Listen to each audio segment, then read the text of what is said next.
ये कहानी शुरू करने से पहले मैं आपको बता दूं कि ये कहानी एक सच्ची घटना पर आधारित है। ये कहानी एक छोटे से गांव की है जो शहर से काफ़ी दूर घने जंगलों के बीच बसा हुआ था। इस गांव का नाम था खौफपुर, जो अपने आप में ही डरावना लगता था। 15 अगस्त की शाम थी और पूरा गांव स्वतंत्रता दिवस मनाने की तैयारियों में जुटा हुआ था। लेकिन कुछ अनहोनी होने वाली थी जिसके बारे में किसी को पता नहीं था। उस रात जब सारे गांव वाले झंडा फहरा करके अपने घरों में लौट रहे थे, तभी अचानक एक अजीब सी आवाज़ सुनाई दी। ये आवाज़ गांव के पुराने पीपल के पेड़ से आ रही थी, जो गांव के लोगों के बीच बदनाम था। लोग कहते थे कि इस पेड़ पर एक पुरानी आत्मा का वास है जो सालों से यहाँ कैद है। उस आवाज को सुनते ही गांव के लोग डरे सहमे अपने घरों में छुप गए। लेकिन कुछ बहादुर युवाओं ने तय किया कि ये इस रहस्य को सुलझाएंगे।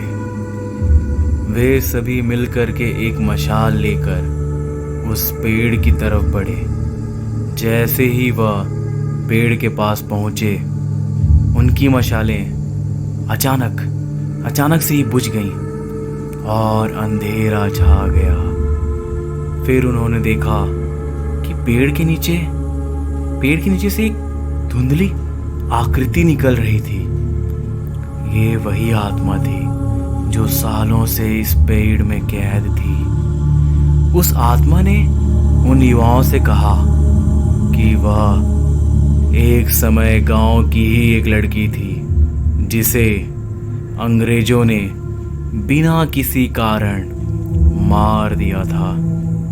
उसकी आत्मा तब से इस पेड़ में कैद है और आज यानी 15 अगस्त की रात वह स्वतंत्र होना चाहती है, वह आज़ाद होना चाहती है।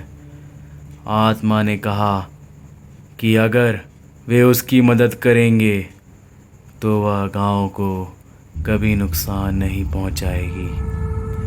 युवाओं ने साहस दिखाते हुए आत्मा की बात मानी और उसे मुक्त करने का उपाय किया।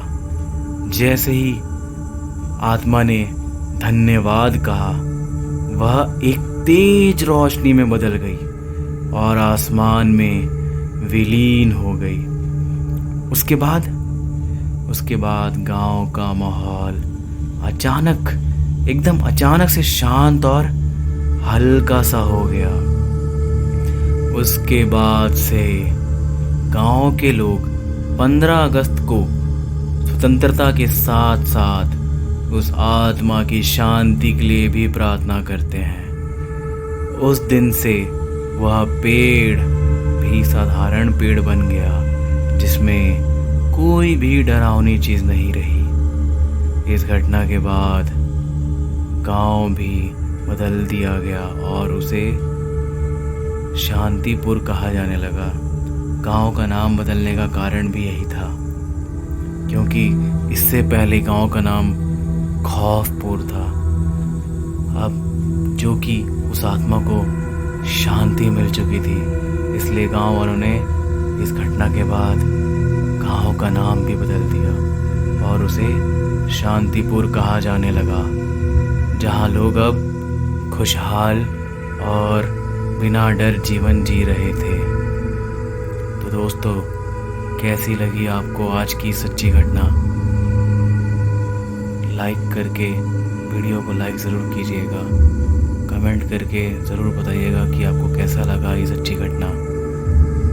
अगर ये कहानी सच्ची घटना आपको पसंद आई हो तो अपने दोस्तों के साथ शेयर ज़रूर कीजिएगा।